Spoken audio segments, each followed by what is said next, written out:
lima onong turu itu kait awi ulu sampai jakait kakak jakait maju ya.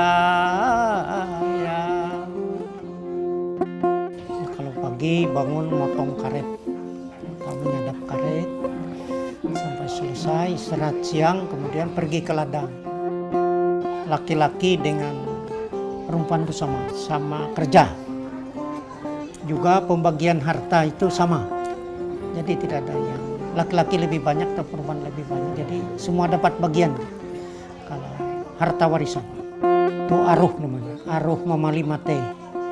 Jadi itu orang tua kita yang meninggal, kita buat kuburan baru, dibuat kuburan baru lalu diberi sesajen kalau untuk kepercayaan asli suku kami, dan dipotong kerbau, kasih menari keliling itu dengan kerbau ditombak baru dipotong. Jadi setiap antir itu nombak 7 hari 7 malam dipotong kerbau, potong babi, potong ayam, kambing. Pertama mungkin ayam, daging ikan, terus puncaknya baru kerbau.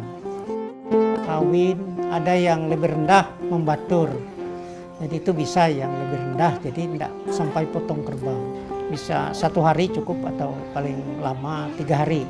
Tidak makai tarian-tarian, tidak makai hiburan. Hidup kami bersesuaikan adat dan budaya. Jadi kalau pada suatu saat ada keluarga yang meninggal, jadi semua orang tidak usah diundang datang. Jadi kalau orang itu datang pada acara kematian keluarga kita, orang dari mana saja, suku mana saja, itu kita hormati dan kita lindungi.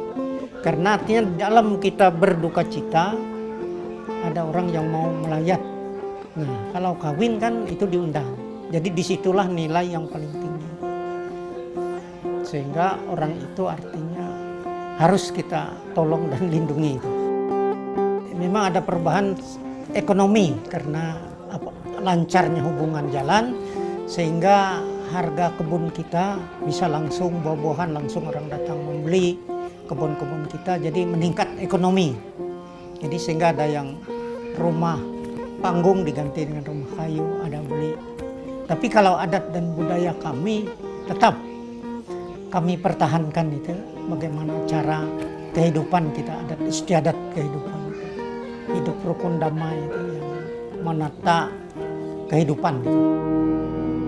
Menolak tadi itu, karena hutan itu sangat penting bagi kita.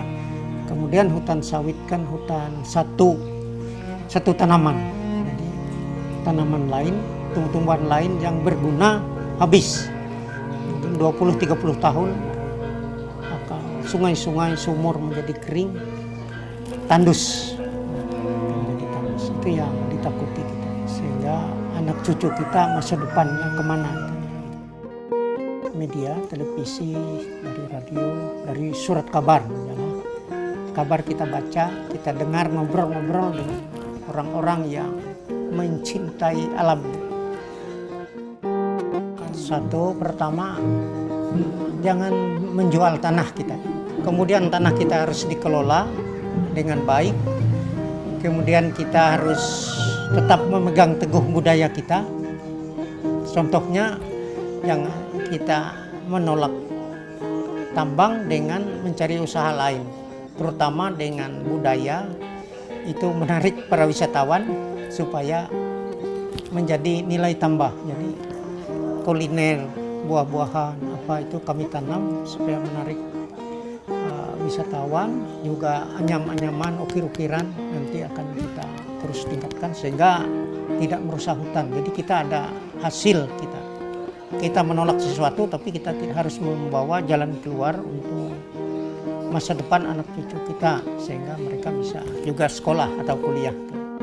Pengaruh luar yang sangat menarik kan, mode pakaian, hasil-hasil teknologi seperti itu tadi, sehingga bisa menggiurkan jual tanah, beli mobil. Nah, itu yang sangat, karena mereka tidak mau ngumpul kerja kecil. Itu.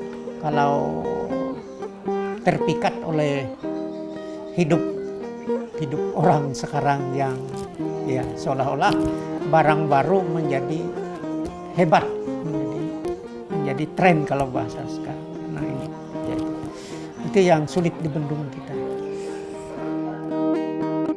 Makanan kita yang pokok kan nasi. Nah, nasi, ya ada sayur, mayurnya juga ada ikan-ikan, daging, ya itu makanan. Ya.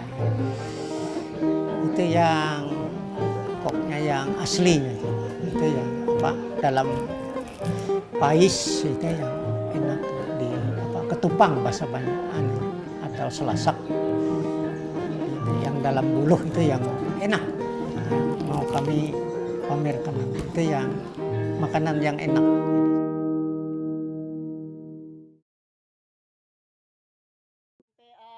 Pangkat dalam kodo kami pembuangan umang lawan ilai ke oboding ramai galis ina osa onaping kare haut puang keyo kami nyajak penyarungai pangjuat padon sian.